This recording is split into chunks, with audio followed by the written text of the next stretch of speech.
morning, everybody. Welcome to College Football Mornings Waiver Wire Tuesday here.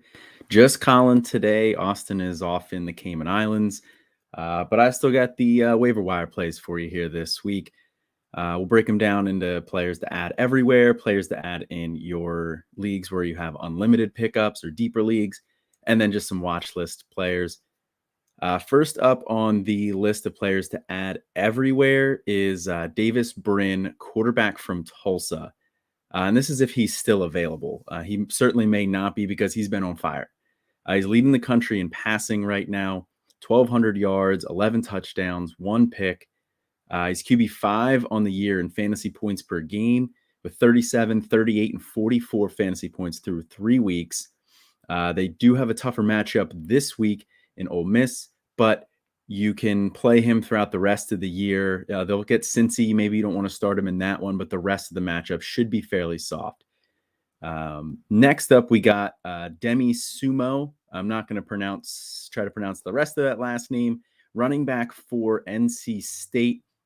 This is another one if he's available. I think he's probably a little bit more available than Davis Brynn. He had 14 carries for 79 yards and a touchdown through week 1. Not much in week 2, but this past week he did have 14 carries, 54 yards and a touchdown. Also 4 catches for 93 yards and a touchdown. He's really been the one stepping up here when Jordan Houston, running back for NC State, went down. Sumo's been the lead carrier through all of these games so far. He's been getting involved in the passing game as well. And without an established option in that passing game, I think you can expect that usage to continue, especially for as long as Jordan Houston's out. But he's performed admirably, so he's earned a role even when he comes back. Next up is Ashton Hawkins, wide receiver for Texas State. He has a touchdown in every single game so far this year. Through the first 3 games of the year, he has 31.6, 14.7, and 29.8 fantasy points. He's got games of 11, 4, and 13 catches on 39 targets so far through the year. So this whole offense is really funneling through Ashton Hawkins. This is another under-the-radar guy that we didn't really have any thoughts on coming into the year, but he's really stepped up. Texas State's passing offense has been surprising. They get Baylor this week, but the schedule lightens up then after that. And Baylor may not be as difficult of a matchup as originally thought. Jaron Hall from BYU threw for a good number of yards against them. So probably don't want to start him this week, but you could even if you're in a pinch. And then after that, great matchups the rest of the way. We also have Aiden Robbins, running back for UNLV. He has been on fire this year as well, as has most of that UNLV offense. Through 3 games so far, 23, 18, and 41 fantasy points. He has double-digit carries in every game so far. He's the RB5 in fantasy points per game on the year. Look, they're going to get Notre Dame, and you're not going to want to start him in that one.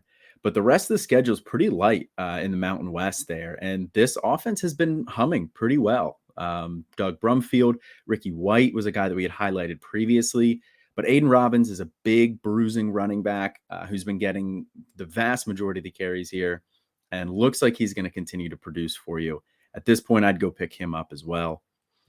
In deeper leagues, or if you have unlimited pickups, you could pick up Roman Hemby, running back for Maryland. This is a guy who had made the list after week 1. He's led the team in carries in every game so far. In week 3 this past week, 16 carries, 151 yards, and a touchdown. He's really been the lead ball carrier for them. He's performed well, and this is more of a passing-heavy offense. So that's why he's not in the pick-up in every league situation. But if you need running back help, you could do a lot worse, especially if deeper leagues or you have unlimited pickups there. Next up on the list, we have Griffin Hebert, a wide receiver / tight end for Louisiana Tech. And again, tight end eligibility here is key.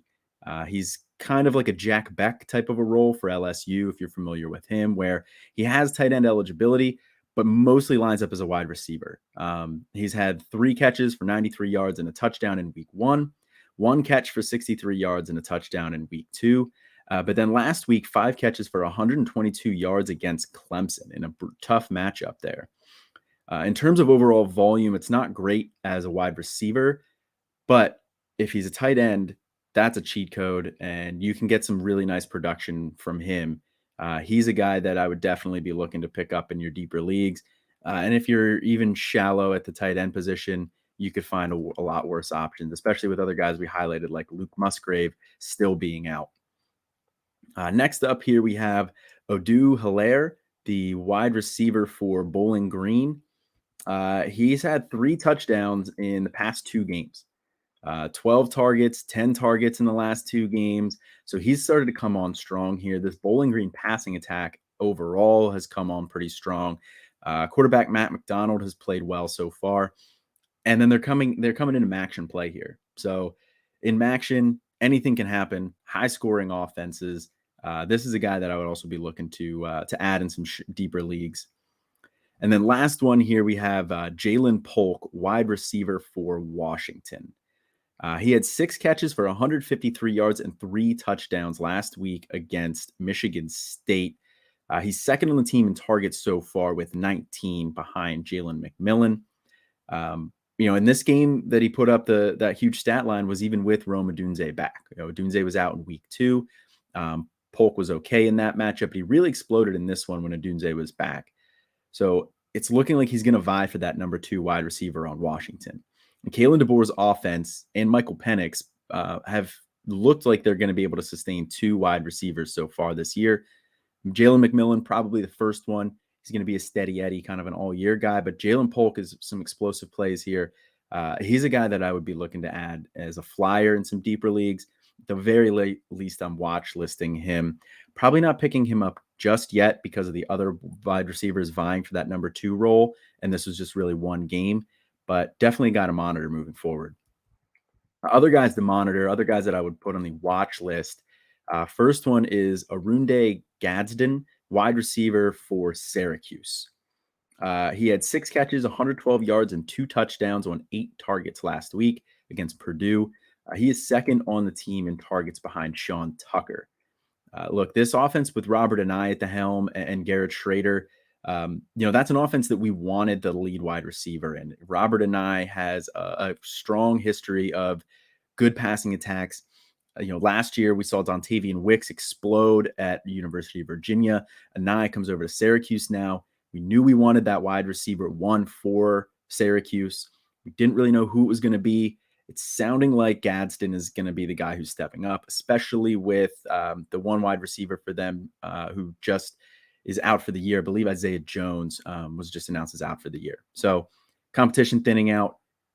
Got a chance to be the wide receiver 1 there. Going to be behind Sean Tucker in terms of overall pecking order, but still could put up some really nice weeks for you. I'm keeping an eye on him and seeing how this offense plays out over the coming weeks. Next up, we have Richard Reese, freshman running back at Baylor. He had 19 for 156 yards and 3 touchdowns this past week. Added 1 catch for 17 yards through the air. Great performance from the freshman in this game. Now, the caveat here, Tay McWilliams was out, as was Quaylon Jones. Both of those guys were out with injuries here, which forced Reese into a larger role. He split that role with Craig Squirrel Williams. We'll see how this backfield shakes out moving forward. They have a couple of guys here that are very interesting, and they should be getting McWilliams and Quaylon Jones back soon. I don't know exactly what this backfield is going to shape up as, but Reese is definitely a guy I'm keeping an eye on because he may have earned himself some more carries with a performance like that. And then the last guy we have here on the watch list is Johnny Wilson, wide receiver for Florida State. He's got 14 targets over his last 2 games. And then last week against Louisville here, 7 catches, 149 yards, and 2 touchdowns. Big performance there. We transferred over from Arizona State. He's a big wide receiver, very tall. He's going to be a red zone threat at the worst case scenario. Now, Jordan Travis did get hurt in this one. I haven't heard any news as far as how long he's going to be out. It didn't look like a particularly good injury. But Tate Rodemaker, when he came in, was a little shaky to start, but then he really settled in and kept this passing attack kind of moving, allowed the rushing game to stay on schedule as well. So Tate Rodemaker might be able to keep this offense moving, and if he does, he would look to Johnny Wilson a lot in this one. He's a guy that I'm watching. I'm not ready to go pick him up yet because they have a couple other guys there. Ontario Wilson in week 1 looked pretty good. And we don't exactly know how this quarterback room is going to shake out. And this is more of a run-heavy team anyway.